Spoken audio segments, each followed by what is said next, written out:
السلام علیکم ورحمۃ اللہ وبرکاتہ۔ بیان عید الاضحیٰ 2021۔ الحمد للہ نحمده ونستعینه ونستغفره ونؤمن به ونتوکل علیہ ونعوذ باللہ من شرور انفسنا ومن سیئات اعمالنا من يهده الله فلا مضل له ومن يضلل فلا هادي له ونشهد ان لا اله الا الله وحده لا شريك له ونشهد أن سيدنا وسندنا ونبينا وحبيبنا وشافعنا ومرشدنا ومولانا محمدا عبده ورسوله أرسله بالحق بشيرا ونذيرا وداعيا إلى الله بإذنه وسراجا منيرا وقال الله تبارك وتعالى لن ينال الله لحومها ولا دماؤها ولكن يناله التقوى منكم وقال الله تبارك وتعالى والفجر وليال عشر والشفع والبطر والليل إذا يسر هل في ذلك قسم لذي حجر وقال الله تبارك وتعالى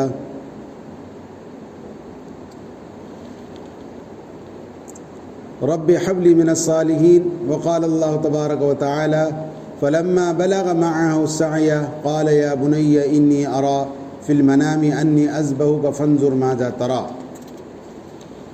میرے عزیز و دوستو، یہ جو مہینہ چل رہا ہے یہ سال کا آخری مہینہ ہوتا ہے، اور محرم کا جو مہینہ شروع ہوتا ہے وہ سال کا پہلا مہینہ ہوتا ہے۔ تو یہ مسلمانوں کی سال کا پہلا مہینہ قربانی کا اور سال کا آخری مہینہ بھی قربانی کا۔ جب محرم شروع ہوتے ہیں تو شہدائے کربلا کی یاد منائی جاتی ہے، ان کی یاد کو تازہ کیا جاتا ہے تاکہ ہمیں یہ احساس ہو کہ اس دنیا کے اندر ہم عیش و عشرت کے لیے نہیں آئے۔ ہمارے سال کی جو شروعات ہو رہی ہے وہ خوشی سے نہیں ہو رہی ہے، بلکہ دین پر مر مٹنے سے ہو رہی ہے، دین پر قربان ہونے سے ہو رہی ہے۔ اب یہ ذی الحجہ کا مہینہ ہے، اس کو حج کا مہینہ کہتے ہیں۔ اس میں حج بھی ہوتا ہے اور قربانی بھی ہوتی ہے۔ حج بھی ہوتا ہے اس کے اندر، قربانی بھی ہوتی ہے۔ تو سال کا آخری مہینہ بھی ہمارا قربانی کا ہے کہ جس طرح سے حضرت ابراہیم علیہ نبینا علیہ السلام نے اپنے بیٹے حضرت اسماعیل علیہ السلام کی قربانی اللہ کی رضا کے لیے دی، اپنے بیٹے کو قربان کیا، تو گویا کہ جس آدمی نے اپنے اولاد کو قربان کر دیا پھر اس کے لیے مال کا خرچ کرنا آسان، پھر اس کے لیے مکان کا خرچ کرنا آسان، زمین جائیداد کا خرچ کرنا آسان، سب کچھ قربان آسان ہے۔ ایک آدمی اپنی اولاد کی جان بچانے کے لیے مکان بھی بیچ دیتا ہے، زمین بھی بیچ دیتا ہے، اپنا پیسہ بھی خرچ کرتا ہے، سب کچھ لگا دیتا ہے اولاد کی جان بچانے کے لیے۔ تو اللہ نے کہا اولاد کی جان سے زیادہ قیمت دین کی حفاظت ہے۔ تو ابراہیم علیہ السلام جو ایک مقرب نبی ہیں، ان کی اور اللہ رب العزت نے ان کے بیٹے کی جو باتیں ہیں اس کو قرآن مجید کے اندر ذکر فرمایا ہے۔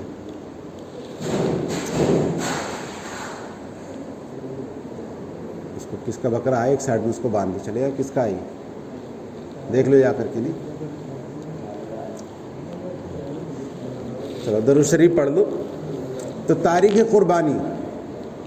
قربانی کیا ہے اور یہ قربانی ہم کیوں کرتے ہیں اس کو ہم تھوڑا سا سمجھ لیتے ہیں۔ ابراہیم علیہ السلام جو اپنے اہل وطن یعنی اپنے علاقے کے لوگوں کے ایمان سے بالکل مایوس ہو گئے، اور آپ کے بھانجے حضرت لوط علیہ السلام کے سوا کوئی آپ پر ایمان نہیں لایا، تو آپ اپنی جوزہ مطہرہ یعنی اپنی اہلیہ محترمہ حضرت سارہ اور اپنے بھانجے حضرت لوط علیہ السلام کو لے کر سفر پر روانہ ہوئے، اور عراق کے مختلف حصوں سے ہوتے ہوئے بالآخر ملک شام پہنچ گئے۔ اس وقت حضرت ابراہیم علیہ السلام کے یہاں کوئی اولاد نہیں ہوئی تھی، اس لیے آپ نے دعا فرمائی۔ یہ دعا غالباً 9 ذی الحجہ کے انہی دنوں ایام کی ہے، تو اپنی اولاد کے لیے ان دنوں کے اندر بھی دعا کرنا چاہیے کہ جو بھی ہماری مرادیں ہیں اپنی اولاد کے لیے نیک دعائیں جو کرنا ہے، یا کسی کو اولاد نہیں ہے تو وہ اولاد مانگے، تو انہی ایام کے اندر دعائیں خاص طور پر قبول ہوتی ہیں۔ تو حضرت ابراہیم علیہ السلام نے دعا مانگی، رب حب لی من الصالحین، اے میرے پروردگار، اے میرے خالق، اے میرے مالک، مجھے نیک صالح اولاد عطا فرما، نیک فرزند عطا فرما۔ چنانچہ آپ کی دعا قبول ہوئی اور اللہ تعالیٰ نے آپ کو ایک فرزند کی پیدائش کی خوشخبری سنائی۔ فبشرناہ بغلام حلیم، یہ قرآن بیان کر رہا ہے، پورے واقعے کو بیان کیا ہے کہ قرآن فرما رہا ہے فبشرناہ بغلام حلیم، پس ہم نے ان کو ایک حلیم مزاج یعنی بہت نرم مزاج اور بہت بہترین دیندار مزاج، ہم نے ان کو ایک فرزند عطا کیا۔ کس کو؟ حضرت ابراہیم علیہ السلام کو اس کی بشارت دی، یہ کہہ کر ارشاد فرمایا کہ وہ بچہ اپنی زندگی میں ایسے صبر و ضبط اور بردباری کا مظاہرہ کرے گا کہ دنیا اس کی مثال پیش نہیں کر سکے گی، یعنی صبر والا ہوگا اور دین پر جمنے والا ہوگا، دین پر عمل کرنے والا ہوگا۔ دعا کس کے لیے کی جا رہی ہے؟ ابراہیم علیہ السلام دعا مانگ رہے ہیں، پہلے اپنی اولاد کے لیے مانگی کہ اللہ میرے کوئی اولاد نہیں ہے۔ اب جس کی اولاد نہ ہو سوچو کتنی منتوں کا ہوتا ہے، آدمی نہ جانے کیا کیا کر دیتا ہے۔ ابراہیم علیہ السلام 95 سال کی غالباً آپ کے اولاد ہوئی، اور اولاد بھی ہوئی تو اللہ نے اس کی خوشخبری، اس کی خصوصیت بھی بیان فرمائی۔ فبشرناہ بغلام حلیم، پھر آگے ارشاد فرمایا فلما بلغ معه السعي قال يا بني اني ارى في المنام اني اذبحك فانظر ماذا ترى، تو جب وہ فرزند اپنی عمر کو پہنچا، اتنی عمر کو پہنچ گیا کہ 10 11 12 سال کا، تو اتنے میں کیا ہوتا ہے کہ بچہ تھوڑا بہت کام کرنے لگتا ہے، باپ کا آنے لگتا ہے جانے لگتا ہے، اور باپ کے کام بہت سارے کام گھر میں کرنے لگتا ہے، تو یہ خوشی محسوس ہونے لگتی ہے کہ اب یہ بچپن کی تمام بیماریوں سے نکل کر کے آگے آ گیا۔ تو ابراہیم علیہ السلام کے ساتھ چلنے پھرنے لگے۔ حضرت اسماعیل علیہ السلام فرمایا برخوردار میں نے خواب دیکھا ہے۔ اب حضور صلی اللہ ابراہیم علیہ السلام نے وہ خواب دیکھا جس میں آپ حضرت اسماعیل علیہ السلام کو ذبح کر رہے ہیں۔ نبیوں کا خواب سچا ہوتا ہے، جھوٹے خواب نہیں ہوتے۔ آپ نے خواب دیکھا تو آپ نے سب سے پہلے اونٹ ذبح کر دیے، 100 اونٹ۔ پھر دوسرے دن بھی خواب دیکھا، پھر آپ نے 100 اونٹ ذبح کر دیے۔ پھر تیسرے دن دیکھا تو آپ سمجھ گئے کہ اللہ رب العزت کو میرے بیٹے کی قربانی مانگی جا رہی ہے، تو آپ نے اپنے بیٹے سے اجازت مانگی۔ یہ نہیں ہے کہ صاحب میرا بیٹا میں جو چاہوں کروں، نہیں۔ حضرت ابراہیم علیہ السلام جتنے فرما بردار اور عمل کرنے والے ہیں، اب اپنے بیٹے سے پوچھ رہے ہیں، تو یہ بیٹے کا ذکر آیا یہاں پر۔ فرمایا فلما بلغ معه السعي قال يا بني اني ارى في المنام اني اذبحك فانظر ماذا ترى قال يا ابت افعل، اس کا ذکر آگے آئے گا۔ تو ابراہیم علیہ السلام نے فرمایا برخوردار اپنے باپ بیٹے سے کہہ رہا ہے کہ میں نے خواب دیکھا ہے کہ میں تم کو ذبح کر رہا ہوں۔ بعض روایت سے معلوم ہوتا ہے کہ یہ جواب حضرت ابراہیم علیہ السلام کو 3 روز متباتر، یعنی خواب 3 روز متباتر دکھایا گیا۔ یہ بات طے شدہ ہے کہ انبیاء علیہ السلام کا خواب وہی ہوتا ہے، اس لیے خواب کا مطلب یہ تھا کہ اللہ تعالیٰ کی طرف سے حضرت ابراہیم علیہ السلام کو حکم ہوا ہے کہ اپنے اکلوتے بیٹے کو ذبح کرو، اور پوری طرح ذبح کرنے پر آمادہ ہو گئے۔ اللہ تعالیٰ نے ارشاد فرمایا فلما بلغ معه السعي کے الفاظ بڑھائے، یعنی ارمانوں سے مانگے ہوئے اس بیٹے کو قربان کرنے کا حکم ہے۔ اس وقت دیا گیا جب یہ بیٹا اپنے باپ کے ساتھ چلنے پھرنے کے قابل ہو گیا۔ پرورش کی مشقتیں برداشت کے بعد اب وقت آ گیا کہ وہ قوت بازو بن کر باپ کا سہارا بنے۔ مفسرین نے لکھا ہے کہ اس وقت حضرت اسماعیل علیہ السلام کی عمر 13 سال تھی۔ حضرت ابراہیم علیہ السلام اپنے بیٹے اسماعیل علیہ السلام سے فرمایا فانظر ماذا ترى، تم بھی سوچ لو تمہاری کیا رائے ہے۔ باپ بیٹے سے کہہ رہا ہے کہ تم بھی سوچ لو تمہاری کیا رائے ہے، مجھے اللہ کا حکم ہوا ہے کہ میں تم کو قربان کر رہا ہوں، اور میں تمہیں اس اللہ کے حکم پر قربان کرنا چاہتا ہوں۔ میں نے اسے خواب دیکھا، اپنا خواب بیان کیا۔ تو اسماعیل علیہ السلام خواب سننے اور اس میں پوچھ رہے ہیں یا فانظر ماذا ترى، تم بھی سوچ لو تمہاری کیا رائے ہے۔ تو اسماعیل علیہ السلام بھی حضرت ابراہیم علیہ السلام کے بیٹے ہیں، تو آپ ارشاد فرمائیں یا ابت افعل ما تؤمر، یا ابت افعل ما تؤمر، ابا جان جس بات کا آپ کو حکم دیا گیا ہے اسے کر دیجئے۔ بیٹا کیا کہہ رہا ہے؟ جس کے گلے پہ چھری چلنا ہے وہ کیا کہہ رہا ہے؟ ابا جان اللہ کی طرف سے آپ کو جس بات کا حکم دیا گیا ہے اس کو آپ کر دیجئے۔ یا ابت افعل ما تؤمر، جس کا آپ کو حکم دیا گیا ہے اسے کر گزریے۔ اس سے حضرت اسماعیل علیہ السلام کی بے مثال جذبہ جانثاری کی شہادت تو ملتی ہے، اس کے علاوہ یہ بھی معلوم ہوتا ہے کہ اس کم سنی میں اللہ نے انہیں کیسی ذہانت اور کیسا علم اور کیسا دین اسلام پر مر مٹنے کی توفیق عطا فرمائی تھی۔ اسماعیل علیہ السلام بچپن میں، اسماعیل علیہ السلام یہ بچپن کے اندر کہہ رہے ہیں کہ ہاں آپ قربان کر دیجیے، میں تیار ہوں۔ کوئی اولاد کیا ہے سوئی لگوانے کو بچے تیار نہیں ہوتے. سوچنے کی بات ہے. ایک ہمارے یہاں انجیکشن لگواؤ تو پکڑ پکڑ کے زبردستی دبانا پڑتا ہے تب وہ انجیکشن لگواتا ہے. حضرت ابراہیم علیہ السلام نے ان کے سامنے اللہ کے کسی حکم کا حوالہ نہیں دیا، بلکہ محض ایک خواب کا تذکرہ فرمایا تھا. بلکہ یہ نہیں کہا تھا کہ میں نے یہ خواب دیکھا ہے اور میں ایسا اللہ کا حکم ہے اور اللہ کا حکم یہ ہے. بہت ساری تقریر نہیں کری. ہمیں تقریر کرنا پڑتی ہے، ہم لوگوں کو سننا پڑتا ہے، تب ہمارے عمل کے لیے ہم تیار ہوتے ہیں. لیکن اسماعیل علیہ السلام کو اتنی زیادہ ضرورت نہیں پڑی، صرف باپ کا حکم تھا، اولاد ماننے کے لیے تیار ہو گئی. حضرت اسماعیل علیہ السلام نے اپنی طرف سے اپنے والد بزرگ کو یقین بھی دلایا، ستجدنی انشاء اللہ من الصابرین. یہ بڑا پیارا الفاظ قرآن مجید کے اندر آیا ہے کہ بیٹا یہ کہہ رہا ہے ابا جان آپ اس عمل کو کریے اور آپ مجھے صبر کرنے والوں میں سے پائیں گے. یعنی میں یہ نہیں ہے کہ بھاگوں چھوٹوں یا میں ہلوں اور مٹکوں اور زبردستی میں وہ کروں، نہیں، میری گردن پہ چھری چل رہی ہے. بیٹا کہہ رہا ہے باپ سے ستجدنی انشاء اللہ من الصابرین، یا ابا جان آپ مجھے انشاءاللہ صبر کرنے والوں میں سے پائیں گے.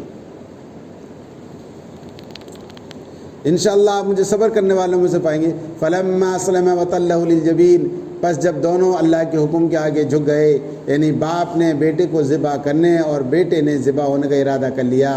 بعض تاریخ اور تفسیری روایت سے معلوم ہوتا ہے کہ شیطان نے 3 مرتبہ حضرت ابراہیم علیہ السلام کو بہکانے کی کوشش کی. ہر بار حضرت ابراہیم علیہ السلام نے اسے 7 کنکریاں مار کر بھگا دیا. آج تک مینا میں 3 جمرات پر اسی محبوب عمل کی یادگار کنکریاں منائی جاتی ہے. وہی جگہ ہے جہاں پر ابراہیم علیہ السلام نے کنکریاں ماری تھی. جتنے بھی حاجی جاتے ہیں کنکریاں اٹھا کر شیطان اس عمل کو تازہ کرتے ہیں کہ ہمارے کسی بھی دین کے کام میں جب ہم کرنے والے ہوں تو شیطان رکاوٹ نہ ڈالے. کبھی آتا ہے نا کہ دکان پر بیٹھے ہو، نماز کا وقت ہو گیا، خیال آ رہا ہے کہ گراہک آئے گا تو نقصان ہو جائے گا. کبھی دین کا تقاضا آ جائے گا تو یہ آئے گا کہ ابھی تو میرے سونے کا ٹائم ہے.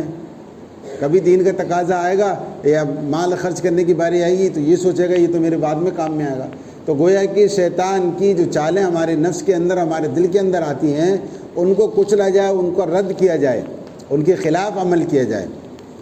اگر کبھی یہ خیال آئے کہ نماز پڑھنے کا من نہیں کر رہا، اس دن 2 نفل اور زیادہ پڑھو، اس دن 2 نفل اور زیادہ پڑھو. جب یہ خیال دل کے اندر آ جائے کہ مال خرچ کرنے سے ختم ہو جائے گا، پیسے کی محبت آ جائے، اس دن پیسہ اور زیادہ خرچ کرو. شیطان کی ضد پر آ کر کہ تو مجھے روکتا ہے میں اور زیادہ خرچ کروں گا، تو شیطان تمہیں روکے گا نہیں. تو ابراہیم علیہ السلام کو جب شیطان نے بہکایا، وہاں 7 کنکریاں ماری گئیں. حج کے موقع پر آج بھی 7 کنکریاں ماری جاتی ہیں. بالآخر جب دونوں باپ بیٹے کی یہ انوکھی عبادت انجام دینے کے لیے قربان گاہ پہنچے، ہمارے یہاں سب گھروں میں کر لیتے ہیں، ورنہ اس کی ایک جگہ ہوتی ہے قربانی کرنے کی، سارے لوگ وہیں جاتے ہیں، وہیں اس کی صاف صفائی ہوتی ہے. اپنے گھروں میں جب بھی قربانی کرو بالکل صاف صفائی خیال ہو. یہ نہیں ہے کہ باہر ہی ہم نے گندگی پھیلا دی یا خون نالیوں کے اندر بہہ رہا ہے. جہاں تک ممکن ہو سکے صفائی کرو اور اس کو تھیلیوں میں بند کر کے نہیں، جہاں کچڑے کی گاڑی ہوتی ہے اس کے اندر ڈال دو. یہاں قربان گاہ کا ذکر آیا، جہاں قربانی ہوتی تھی اس جگہ کا ذکر آیا. آج بھی مکے کے اندر قربانی کی جگہ ہوتی ہے، جنہیں یہ سب ہم اپنے ہوٹل کے اندر یہیں قربانی کر دو، وہ اپنے وہاں تو سب جگہ جگہ پورا شہر گندہ ہو جائے گا. یہ نہیں ہے. قربان کی جہاں جگہ ہوتی ہے، جیسے ہمارے یہاں بڑے کا نظم ہے کہ وہ کسائی کے گھر کے وہیں اس کا وہ ہوتا ہے، تو وہیں اپنا نظم رکھتا ہے، اسی کے وہیں ہوتا ہے. ہم صرف گوشت لے کر آتے ہیں، باقی ساری گندگی وہی صاف کرتا ہے، سب کچھ اسی کی وہیں پہ. اسی طرح سے قربان گاہ ہوتی ہے. تو اسی قربان گاہ کا ذکر پہنچا. اس زمانے میں ویسا تو تھا نہیں، ایک میدان تھا، آپ اس میدان میں لے کر کے پہنچے. حضرت اسماعیل علیہ السلام نے اپنے والد سے کہا ابا جان مجھے خوب اچھی طرح باندھ دیجئے تاکہ میں زیادہ تڑپ نہ سکوں، اور اپنے کپڑے کو بھی مجھ سے بچائیے، ایسا نہ ہو کہ میں ان پر میری خون کی چھینٹیں پڑیں اور میرا ثواب گھٹ جائے. اس کے علاوہ میری والدہ خون دیکھیں گی تو انہیں غم زیادہ ہوگا. اور اپنی چھری بھی تیز کر لیجئے، اسے میرے حلق پر ذرا جلدی پھیریے گا تاکہ آسانی سے میرا دم نکل سکے، کیونکہ موت بڑی سخت چیز ہے. جب آپ میری والدہ کے پاس جائیں تو ان کو میرا سلام کہہ دیجئے گا. آپ میری قمیص میری والدہ کے پاس لے جانا، چاہیں تو لے جائیں، شاید اس سے انہیں تسلی ہو. کیونکہ حضرت یعقوب علیہ السلام کا یعقوب علیہ السلام کا بھی یہی ذکر تھا، یوسف علیہ السلام کا. یوسف علیہ السلام کی بھی قمیض بعد میں ان کی جب ان باپ کی آنکھوں پر ڈالی گئی تو روشنی آ گئی نا. تو یہاں پر بھی یہ اپنی قمیص کا ذکر کر رہے ہیں کہ اگر چاہو تو اس کو میری والدہ کے پاس لے جانا، کیونکہ ماں کی محبت الگ ہوتی ہے، اولاد کے کپڑے کو دیکھ کر ہی تسلی ہوتی ہے۔ تو وہ آپ بیٹا خود کہہ رہا اپنی زبان سے، اکلوتے بیٹے کی زبان سے یہ الفاظ سن کر باپ کے دل پر کیا گزری ہوگی۔ لیکن حضرت ابراہیم علیہ السلام استقامت کے پہاڑ تھے، ورنہ ہوتا پن جیسا تو وہیں رونے بیٹھنے لگ جاتے، دونوں خوب روتے گلے میں بیٹھ کر، یہ اللہ تو نے کیا حکم دے دیا، یہ اللہ ہم نے تیرا کیا بگاڑا تھا۔ آج کر نہیں دیتے، اگر کسی کو بیماری آ جائے، پریشانی آ جائے، کسی کو اولاد کا انتقال ہو جائے، ذرا سا کوئی مصیبت آ جائے، اے اللہ ہم نے کیا بگاڑا تھا، یہ ہمارے ساتھ کیا ہو گیا، یہ کفری الفاظ ہوتے ہیں۔ یہ ہم سب اللہ کی ملکیت ہیں، ہم سب اللہ کی دی ہوئی امانت ہیں، اس کو اختیار ہے، وہ چاہے جب چاہے جو چاہے لے لے۔ یہاں ترتیب نہیں ہے کہ موت کس کی پہلے آئے گی کس کی پہلے آئے گی، ہم سب اللہ کی ملکیت ہیں۔ وہ چاہے اولاد کو پہلے لے لے، چاہے باپ کو باپ پہلے لے لے، چاہے دادا کو پہلے لے لے، چاہے پوتے کو پہلے لے، وہ اس کا اختیار ہے، اس کو جو پسند ہوگا وہ، جب جس کا وقت آ گیا وہ۔ تو ابراہیم علیہ السلام اور اسماعیل علیہ السلام کی یہ بات، بیٹے تم اللہ کا حکم پورا کرنے کے لیے میرے کتنے مددگار، اچھے مددگار ہو، یہ کہہ کر انہوں نے اپنے بیٹے کو بوسہ دیا اور نم آنکھوں سے انہیں باندھ دیا۔ وَتَلَّهُ لِلْجَبِينِ، انہیں پیشانی کے بل خاک پر لٹا دیا، یعنی الٹا، تاکہ چہرہ آنکھوں سے نہ دیکھیں۔ اس طرح کروٹ پر لٹا دیا کہ پیشانی کا ایک کنارہ زمین سے چھونے لگے، یعنی اس طرح سے ڈال دیتے نا زمین پر، یہ اس طرح سے رکھ کر کے زمین پہ لٹا دیا تاکہ باپ بیٹے کو چہرے کو نہ دیکھ سکے، اور اس طرح سے نیچے سے چھری لے کر کے نہیں، اس طرح سے پھیرا۔ اونٹ کو ذبح کرتے ہیں نا، اونٹ کھڑا ہوتا ہے تو اس طرح سے کھڑے ہو کر کے ذبح کرتے ہیں اس کو، تو اسی طرح سے انہوں نے بیٹے کو الٹا لٹا دیا، پیشانی اس طرح سے رکھ کر کے نہیں، تاکہ چہرہ نظر نہ آئے اور میں جلدی سے ذبح کر دوں۔ بعض دوسرے حضرات نے اس طرح کروٹ کی وجہ بھی بیان کی ہے کہ شروع میں حضرت ابراہیم علیہ السلام نے انہیں سیدھا لٹایا تھا، لیکن جب چھری چلانے لگے تو بار بار چلانے کے باوجود گلا نہیں کٹا، کیونکہ اللہ تعالیٰ نے اپنی قدرت سے پیتل کا ایک ٹکڑا بیچ میں حائل کر دیا تھا۔ اس موقع پر بیٹے نے خود یہ فرمائش کی، ابا جان مجھے چہرے کے بل کروٹ سے لٹا دیجئے، اس لیے جب آپ کو میرا چہرہ نظر آتا ہے تو شفقت پدری یعنی باپ کی محبت جوش ماننے لگے گی اور گلا پوری طرح نہیں کٹ پاتا۔ اس کے علاوہ چھری مجھے نظر آتی ہے، مجھے بھی گھبراہٹ ہونے لگتی ہے۔ چنانچہ حضرت ابراہیم علیہ السلام نے انہیں اس طرح لٹا کر چھری چلانی شروع کی۔ وَنَادَيْنَاهُ أَن يَا إِبْرَاهِيمُ، اور ہم نے انہیں آواز دی کہ اے ابراہیم تم نے خواب سچا کر دکھایا، یعنی اللہ کے حکم کی تعمیل میں جو کام تمہارے کرنے کا تھا تم نے اپنی طرف سے کوئی کسر نہیں چھوڑی۔ اب یہ آزمائش پوری ہو چکی، اب انہیں چھوڑ دو۔ اِنَّا كَذَلِكَ نَجْزِي الْمُحْسِنِينَ، ہم مخلصوں کو ایسا ہی صلاح دیا کرتے ہیں، یعنی جب کوئی اللہ کا بندہ اللہ کے حکم کے آگے سر تسلیم خم کر کے اپنے تمام جذبات کو قربان کرنے پر آمادہ ہو جاتا ہے تو ہم بالآخر اسے دنیاوی تکلیف سے بھی بچا لیتے ہیں اور آخرت کا اجر و ثواب بھی اس کے نام اعمال میں لکھ دیتے ہیں۔ روایت میں کہ حضرت ابراہیم علیہ السلام نے یہ آسمانی آواز سن کر اوپر کی طرف دیکھا، حضرت جبرائیل علیہ السلام ایک مینڈا لے کر کھڑے تھے، یہ جنتی مینڈا تھا، حضرت ابراہیم علیہ السلام کو عطا ہوا اور انہوں نے اللہ کے حکم سے اپنے بیٹے کے بجائے اس کو قربان کیا۔ انہی کی یادگار کے طور پر قربانی کا یہ طریقہ جاری کیا گیا، جس کو ہم ان کی یاد میں اس عمل کو کرتے ہیں۔ یہ کوئی بکرا اور گوشت کھانے کی قربانی نہیں ہے کہ صاحب اس میں چکنا نکلے گا، اس میں ایسا نکلے گا۔ یہاں قربانی بیٹے کے بدلے میں جان کی ہے، بیٹے کے بدلے میں جان کی ہے۔ میں نے قرآن کریم کی ایک آیت پڑھی تھی، قرآن فرما رہا لَن يَنَالَ اللَّهَ لُحُومُهَا وَلَا دِمَاؤُهَا وَلَكِنْ يَنَالُهُ التَّقْوَى مِنكُمْ، نہ اللہ کے پاس میں تمہارا خون پہنچتا ہے نہ گوشت پہنچتا ہے۔ جب گوشت تم کہہ رہے ہو میں 60 کلو کا بکرا لایا، 80 کلو کا بکرا لایا یا 30 کلو کا بکرا لایا، 50 کلو، کیا کام کا جب اللہ کے پاس خون نہیں پہنچا، اللہ کے پاس اس کے گوشت کا کچھ نہیں پہنچا۔ تو اللہ کو تمہارے گوشت سے مطلب نہیں کتنا ہے، نیت کیا ہے وہ دیکھی جائے گی، نیت کیا ہے وہ دیکھی جائے گی۔ اللہ نے اس چیز کو تو ثواب کی چیز بنا دیا، ورنہ ایک دور تھا، ایک زمانہ تھا، پہلے قربانی ہوا کرتی تھی، آگ آتی تھی اور اس قربانی کے جانور کو کھا جاتی تھی، لے جاتی تھی۔ پہلے گوشت نہیں کھاتے تھے، اب ہمارے لیے کھانے کی چیز بنا دیا اللہ نے، اس چیز کو حلال کر دیا ہمارے لیے، ثواب کی چیز بنا دیا کہ تھوڑا سا کھاؤ لیکن کھاؤ۔ اس کے اندر بھی ثواب کی چیز کیسے بنایا کہ 3 حصے کرو، ایک حصہ یہ آپ کا ہو گیا، آپ اس کو استعمال کرو، کھاؤ پیو، اپنا حصہ فریج میں رکھو، کچھ بھی کرو، تمہارا ایک حصہ رشتہ داروں کا ہو گیا، اسی حصے کو بانٹ دو، تیسرا حصہ غربا کا ہو گیا، وہ غربا تک پہنچاؤ۔ یہ تینوں ذمہ داری قربانی کرنے کے بعد آپ کی ہے کہ گوشت کے 3 حصے کرو، ایک حصہ اپنا گھر کا ہو گیا، ایک رشتہ داروں کا ہو گیا، اور ایک غربا کا ہو گیا۔ ان تینوں حصوں کو اپنی اپنی جگہ پر تقسیم کرو۔ ہاں علماء نے کچھ گنجائش دی، اگر کسی کے یہاں فیملی زیادہ ہے، زیادہ لوگ ہیں، کوئی غریب آدمی ہے، ایک ہی آدمی صاحب نصاب ہے یعنی، اور فیملی میں لوگ زیادہ ہیں، تو گھر کے اندر استعمال کر سکتا ہے، لیکن اسٹور نہیں کر سکتا۔ آدمی فریج میں نہیں رکھ سکتا، فریج میں رکھے گا گنہگار کہلائے گا۔ اور قربانی جب بھی کی جائے تو صرف اللہ کی رضا کے لیے کی جائے، گوشت کے لیے نہیں کی جائے۔ اگر بڑے کے جانور میں کسی نے صرف گوشت کی نیت سے مل گیا کہ ویسے بھی 200 روپے کلو مل رہا ہے، اس میں بھی 200 روپے کلو مل رہا ہے، چلو اتنا تو اپنے لگ ہی جاتا ہے، گوشت لے لیں گے، تو اس کی قربانی نہیں ہوئی، بلکہ اس کی قربانی جو اور 6 کی قربانی ہو رہی ہے نا، ان کی قربانی کو بھی خراب کر دے گا۔ تو اس لیے نیت کا صاف رکھنا بہت ضروری ہے کہ ہم جو قربانی کریں وہ صرف اللہ کی رضا کے لیے کریں۔ یہ پورا واقعہ اس لیے بیان کیا کہ ابراہیم علیہ السلام کی اور اسماعیل علیہ السلام کی گفتگو کیسے ہوئی، یہ قربانی کیوں ہوئی، یہ قربانی کیوں ہوئی۔ اللہ نے بیٹے کی جو سب سے زیادہ محبوب تھا، پسندیدہ تھا، اللہ کا حضرت ابراہیم علیہ السلام کا لاڈلا تھا، پیارا تھا، اور 12-13 سال کی جب عمر ہو گئی، بچہ کام کرنے لگا، ان کا سہارا بننے لگا، آنے جانے لگا ان کے ساتھ میں، تو ان کو لگا کہ اب تو یہ میرا مددگار بن گیا۔ اس وقت اللہ حکم فرما رہا ہے کہ اپنا پسند کا بیٹا میرے لیے قربان کرو۔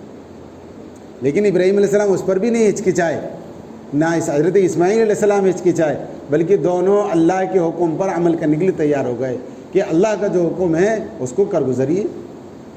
اللہ نے دونوں کی قربانی مانگی، لی نہیں، اللہ نے قربانی لی نہیں، صرف مانگی، اور وہ اس پر کرنے کے لیے تیار ہو گئے۔ اس لیے ہمیں کبھی کبھی پریشانی کے عالم میں یا تنگ دستی کے عالم میں یا ایسے موقع پر جب دین کا کوئی عمل سامنے آتا ہے تو ہمیں لگتا ہے بہت کٹھن ہے، یہ کیسا عمل؟ تو اسلام ایسا مذہب ہے جو قیامت تک آنے والے لوگوں کے لیے، اگر اس نے چور کو سزا دی ہے تو چوری وہاں کم ہوئی ہے، بڑی نہیں ہے۔ ہمارے یہاں بھی اس ملک میں بھی چور کی سزا ہے، لیکن چوریاں اس سے کم نہیں ہوتی، بڑھتی ہیں۔ کیوں بڑھتی ہیں؟ کیونکہ سزا ایسی نہیں ہے جو اس کو روک سکے۔ اگر 1-2 سال میں ایک آدمی کے اگر ہاتھ کاٹ دیے جائیں چوری کی بنا پر، تو سارے چور چوری کرنا بند کر دیں گے۔ اگر زانی کو شریعت کے مطابق سزا مل جائے، زنا کرنے والے کو، تو زنا خود بخود کم ہو جائے گا۔ قرآن نے سزا اس لیے متعین کی ہے تاکہ یہ کرائم ہے وہ رک سکے، اس لیے نہیں کہ اس نے گناہ کر اس کو سزا دے دو۔ سزا دینا مقصد نہیں تھا، بلکہ آنے والوں کے لیے روکنا ضروری تھا کہ دوبارہ یہ کیوں نہ ہو، اس لیے قرآن کی سزا تھی۔ اور جہاں بھی جتنا بھی، پورا تو شریعت پر قرآن حدیث کے مطابق کسی بھی ملک کے اندر عمل نہیں ہوتا، جہاں بھی جس ملک کے اندر جتنا ہوتا ہے اس کا فائدہ آپ وہاں دیکھ لو گے۔ آپ مکے میں چلے جائیں، وہاں چوری نہیں ہوتی ہے تو لوگ اپنی دکانیں کھول کر نماز کے لیے چلے جاتے ہیں، ان کو معلوم ہے چوری نہیں ہوتی۔ جب چور نہیں ہوگا تو آسان ہو جائے گا آدمی کے لیے جانا، جب چوری کرے گا تو ظاہر سی بات ہے وہ کہے گا پہلے تو پڑھا پھر میں بعد میں جاؤں گا، یہی ہوگا نا۔ بلکہ آدمی جائے گا بھی نہیں، دیکھے وہیں دکان میں پڑھ لیں گے، نہیں، تو ثواب زیادہ قیمتی ہے۔ تو اسی طرح سے یہ قربانی جو ہے وہ نہ گوشت کے لیے ہے اور نہ ہمارے شوق کے لیے ہے، بلکہ بیٹے کے بدلے میں، اپنی اولاد کے بدلے میں اللہ کے لیے قربان ہے۔ یہ اللہ جس طرح سے تو نے حضرت اسماعیل علیہ السلام کی قربانی ایک دمبے کے طور پر حضرت اسماعیل علیہ السلام کے بدلے میں لی، اسی طرح سے میری اولاد کے بدلے میں یہ قربانی مجھ سے لے لے۔ انہوں نے دمبا دیا تھا، ہم بکرا بھی دے سکتے ہیں، ہم پڑے میں حصہ بھی لے سکتے ہیں، جیسا بھی ہو۔ تو اس خیال کے ساتھ میں قربانی ہوگی تو ہم اللہ کے حکم کے مطابق عمل کرنا ہمارے لیے آسان ہو جائے گا۔ تو بس اس نیت سے یہ قربانی کی جاتی ہے۔ اپنی نیتوں کو درست رکھیں، اپنی نیتوں کو صاف رکھیں، اور قربانی گاہ میں جو قربانی کریں وہ قربانی کر لیں۔ یہ قربانی جس کے بھی نام قربانی ہو، قربانی کرنے کے بعد میں جیسے کہ پہلے منع کیا گیا تھا کہ مستحب ہے ناخن بال نہ کاٹے جائیں، حتیٰ کہ اگر کھال لٹک رہی ہے تو اس کو بھی نہ توڑا جائے۔ تو قربانی جب ہو جائے تو اپنے ناخن فوراً کاٹ لیں۔ قربانی ہونے کے بعد میں اپنی ضروریت تھوڑا کام سے فارغ ہو کر کے نہیں، اپنے بال بھی کٹا سکتا ہے، ناخن بھی کاٹ سکتا ہے، اپنا خط بھی بنا سکتا ہے، یہ عمل اپنا کر لے۔ یہ قربانی کی بات ہوئی۔ اب ہم نماز کے متعلق تھوڑی سی بات کر لیتے ہیں یہ نماز واجب ہے، فرض نہیں ہے۔ ابھی ہم نے جو نماز پڑھی تھی وہ فرض تھی، یہ نماز واجب ہے۔ فرض کے بعد واجب کا درجہ آتا ہے، تو یہ دوسرے درجے کے اندر آتی ہے نماز۔ فجر کی نماز فرض تھی، فرض نماز کے بعد دعائیں قبول ہوتی ہیں، اس لیے دعا بھی کی گئی۔ یہ نماز واجب ہے، حضور صلی اللہ علیہ وسلم اس نماز کے بعد خطبہ اور خطبہ کے بعد میں دعا نہیں ہوتی تھی، بس یہ نماز ہی اتنے پہ مکمل ہو جاتی تھی۔ اللہ رب العزت کہنے سننے سے زیادہ عمل کرنے کی توفیق عطا فرمائے۔ وآخر دعوانا ان الحمد للہ رب العالمین۔